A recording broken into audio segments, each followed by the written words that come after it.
Alors bonjour, j'ai le plaisir aujourd'hui de recevoir Sophie Lenné qui est autrice avec son dernier ouvrage Entre deux drames, un petit café. Je me réjouis de discuter avec Sophie du ressentir, de l'importance de s'asseoir avec, puisque c'est ce que moi je propose en thérapie. Et son ouvrage m'a beaucoup touchée puisqu'on parle justement de s'autoriser à ressentir, d'être avec sa douleur. Donc Sophie, ce que je te propose, c'est dans un premier temps, c'est de te présenter et de présenter un petit peu ton ouvrage. Bonjour Sylvie, merci de m'avoir invitée.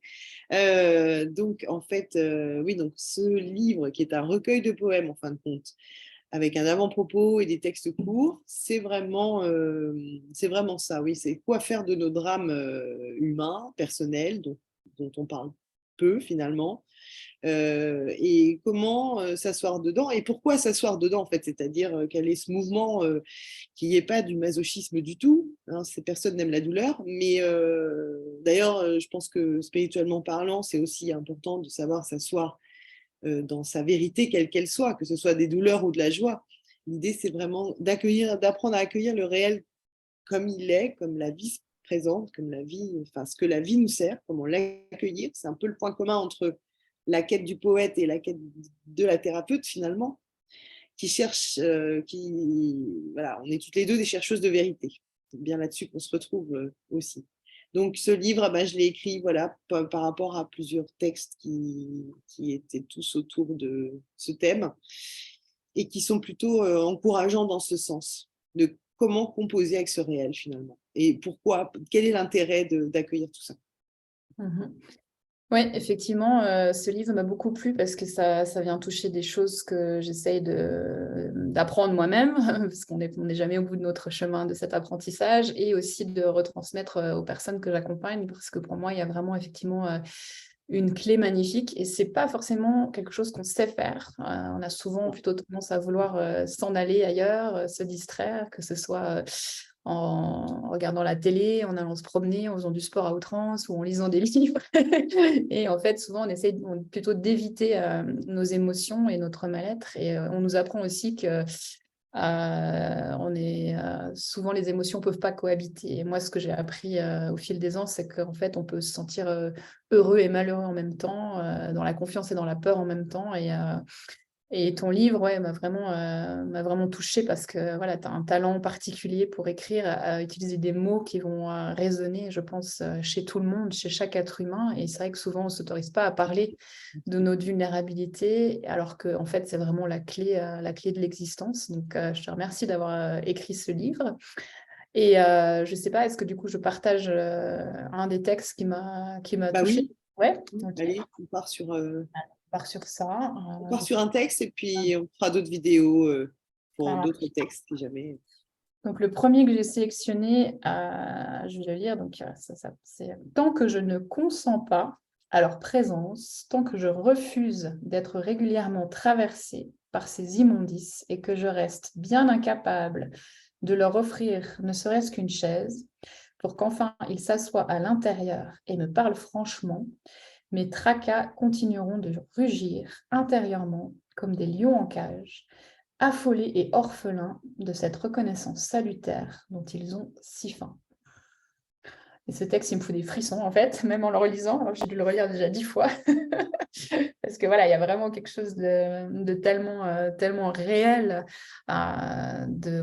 d'offrir en fait à notre douleur cette présence, cette compassion, Mm. cette écoute au lieu de fuir et de tout de suite aller chercher autre chose. Et le fait, voilà, ce que tu dis à la fin, ils vont continuer de rugir. Moi, ce que j'enseigne dans le cadre thérapeutique, c'est que si on ne donne pas sa place à notre douleur, à notre mal-être, ben, ça va venir nous ronger de l'intérieur. Donc souvent, on tombe dans les maladies, hein. Mais ça peut être aussi un accident ou un événement grave, en fait, ça va continuer en fait d'augmenter jusqu'à que ça sorte de manière très, très violente. Alors que si on s'assoit avec, qu'on écoute, un consentir, c'est sentir avec, mais c'est voilà, être avec. Il y a vraiment quelque chose qui va se passer. Tu utilises aussi le mot traverser, c'est un mot que j'utilise beaucoup dans ce que j'enseigne. C'est de s'autoriser à accueillir vraiment tout ce qui vient et ça va se dissoudre de soi-même, en Ah, fait. c'est ça l'intérêt en fait. Voilà le grand intérêt de s'asseoir au cœur de sa douleur C'est qu'en fait, on s'en libère. C'est mieux qu'un Doliprane qui va momentanément atténuer le mal, mais qui ne va pas forcément traiter le problème à la racine, alors que quand on accueille clairement une douleur, qu'elle soit physique, morale, psychologique ou émotionnelle, finalement, quand on a le courage de simplement être avec, comme un adulte compatissant, un bon parent serait avec un enfant qui est en trouble à un moment donné. Je veux dire, si vous vous asseyez à côté d'un enfant qui ne va pas bien, qui pleure, ou que vous lui donnez une chaise, c'est ça en fait, c'est donner une chaise à cette partie de nous qui est en souffrance. C'est comme quand tu accueilles un ami qui ne va pas bien et tu lui dis attends, viens, on va s'asseoir et je vais te faire un petit café, tu vas me raconter ce qui ne va pas. Quand est-ce qu'on peut, enfin voilà, comment est-ce qu'on peut être cet ami-là pour nous-mêmes? Oui, c'est ça, j'adore, c'est mieux qu'un Doliprane. Tiens, tu devrais écrire un texte sur ça. Prochain C'est poème, prochain recueil. exactement ça, hein, parce qu'en fait, le médicament, bien sûr, s'il peut avoir un intérêt à un moment Oui, donné, bien sûr, je ne dis pas que les médicaments sont mauvais, ce n'est pas mon discours. ne va jamais traiter en fait que les symptômes et jamais aller effectivement au cœur des causes. Et effectivement, cette douleur, a besoin juste d'attention comme un enfant qui crie au secours. Et c'est très intéressant ce que tu viens de dire parce que souvent, on est beaucoup plus à même de donner de l'attention et de l'empathie à la douleur de l'autre, à la souffrance de l'autre, de l'accueillir, comme tu dis, avec un café ou un thé.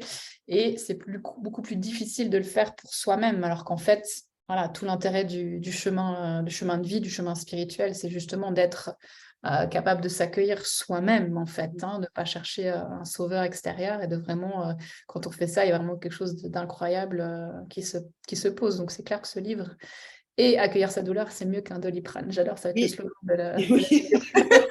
Oui, et puis c'est surtout qu'on est toujours surpris parce qu'on en a peur et on n'est pas au courant jusqu'à ce qu'on le fasse. C'est toujours pareil, jusqu'à ce qu'on le vive vraiment. Ce moment où on s'assoit dedans, on n'est pas au courant qu'on sait le faire, qu'on peut le faire, qu'on est habilité pour. Et en général, on évite de le faire parce qu'on croit que ça va nous dézinguer sur place et c'est pas du tout ce qui se passe, c'est le contraire qui arrive. Ouais, c'est exactement ça. Ouais. Et ça, rien que ça vaut le coup d'essayer au moins une fois le truc. Après, ça disparaît pas forcément dans la minute, mais ça s'atténue progressivement et il y a un vrai travail d'alchimisation intérieure qui se fait. Et pour moi, c'est l'enjeu du chemin spirituel, d'être humain, comme on dit, les pieds sur terre, la tête dans les étoiles, c'est passer par ça. Ça passe par ça aussi. Ouais, c'est ça, c'est ce que je disais, c'est qu'on n'a pas l'habitude de le faire parce qu'on nous a appris le contraire. On nous a appris que si on se distrait, on est dans la pensée Oui, positive. penser à autre chose, fuir ce qui Ça va pas marche bien. Oui. pas. Alors, C'est c'est là qu'on risque, naturellement. Ouais. c'est là qu'on risque de s'écrouler et de s'enfoncer, alors que si on s'accueille, contrairement à ce qu'on croit, ça ne va pas déborder. Au contraire, ça va effectivement être transformé petit à petit. Et Super. Tu veux juste un encore... dernier truc avant qu'on Ouais. arrête cette vidéo pour aujourd'hui. C'est le principe de l'œil du cyclone. C'est-à-dire que quand tu es au centre de la roue, tu n'as pas le vertige. Quand tu es dans le cœur du cyclone, tout est très calme. C'est quand tu essaies de t'en aller que là, tu te fais, en fait, voilà, que c'est violent. Ouais. Donc, bon, eh ben, écoute, je te propose enfin, voilà, on laisse poser ça pour aujourd'hui et puis on refasse une lecture d'un autre texte parmi ta sélection.